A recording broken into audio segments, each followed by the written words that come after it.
किसी एग्जाम की तैयारी कर रही हूँ तो मुझे भय है कि यदि मैं उस एग्जाम में पास नहीं हो पाई तो मेरे जीवन में कुछ करने का उद्देश्य खत्म हो जाएगा। अब मैं सभी विद्यार्थियों की तरफ से ये पूछना चाहती हूँ कि इस भय को कैसे दूर कर सकते हैं और अपने जीवन के उद्देश्य कायम रख बच्चा, सकते हैं हमारे कैसे? पास तो एक ही उपाय है कि अगर भगवान का भरोसा हो जाए तो भय खत्म हो जाए।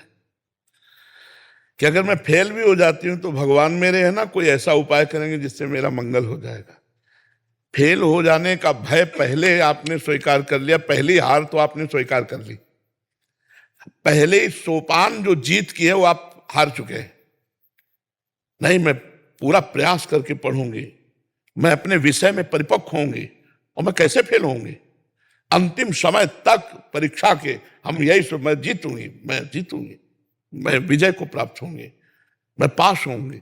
और जब फेल हो गए तो हमें विचार करना त्रुटि कहाँ हुई, कौन से अभ्यास में त्रुटि हुई। अब अगले वर्ष मैं ऐसा पढ़ूंगी कि नंबर 1 में आऊंगी। हार तो हमें स्वीकार ही नहीं करनी। हम अपने जीवन की बात करें, हार स्वीकार करना हमारे स्वभाव में नहीं। जिद्दी स्वभाव, हार स्वीकार नहीं करना।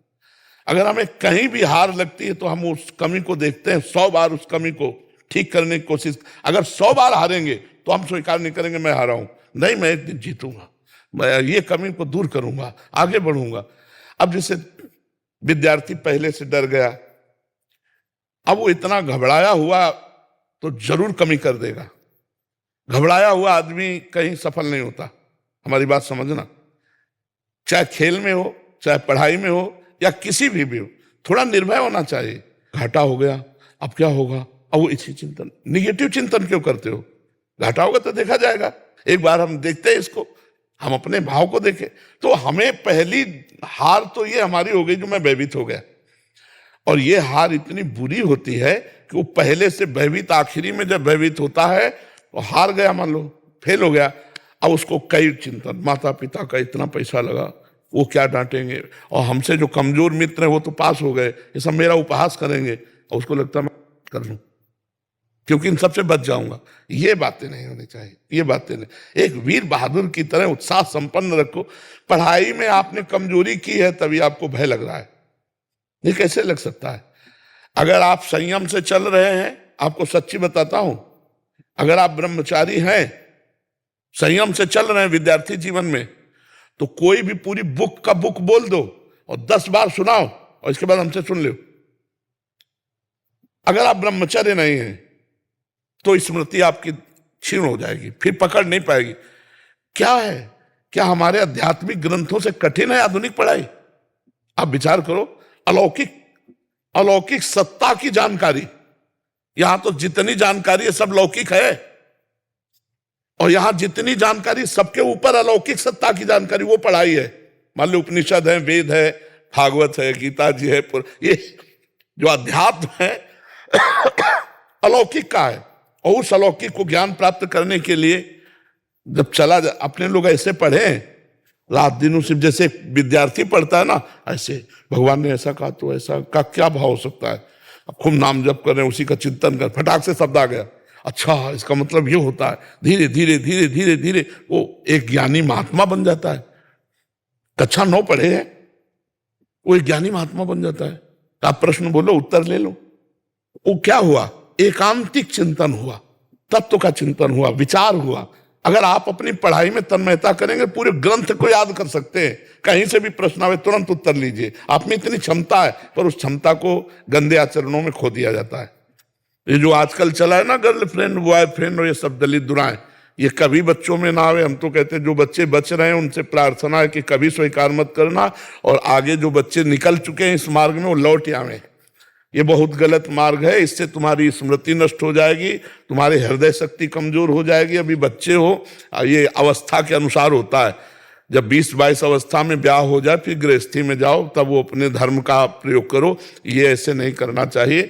और ये भय आदि जो है ना, इनको छोड़ो, पढ़ाई में मन लगाओ। हम पास क्यों नहीं होंगे, मेहनत किया भाई, क्यों नहीं पास होंगे।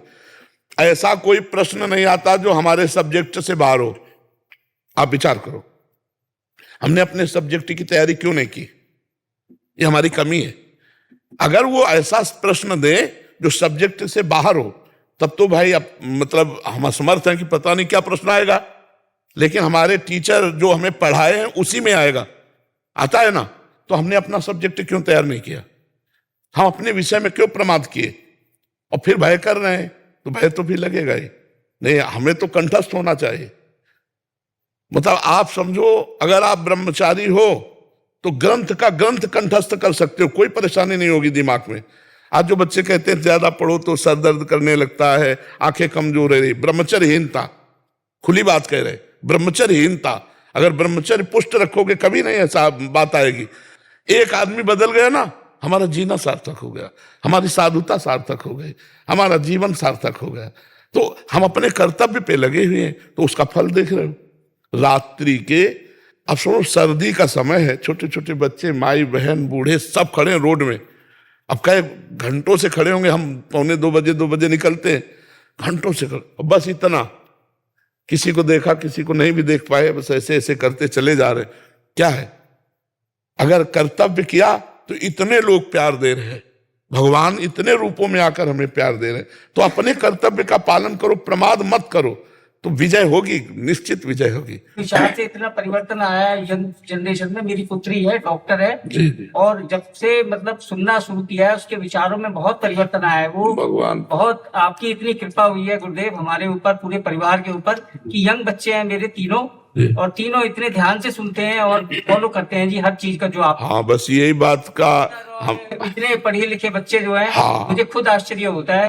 आधुनिकता में फंसे हुए बच्चे अध्यात्म को सुने, बहुत बड़ी बात है। मैं कह रहा हूँ, मेरे दोनों बच्चे महाराज जी विदेश में पढ़ाई करने गए, तो वहाँ का खान पान बिल्कुल अलग था। बेटा तो उसी तरह का भोजन भी उसने करना शुरू कर दिया था, लेकिन जब वो आया छुट्टियों में, तो एक ही बार यहाँ वृंदावन आया था और आपके सत्संग को सुना उसने, प्रभु जी जीवन बदल गया, पूरे परिवार का जीवन बदल गया। प्रभु भगवान कृपा करते, उन्हीं की कृपा, और सब कृपा करें कि सब कोई स्वस्थ रहो, अच्छे आचरण करो, भगवान की कृपा सब पर है।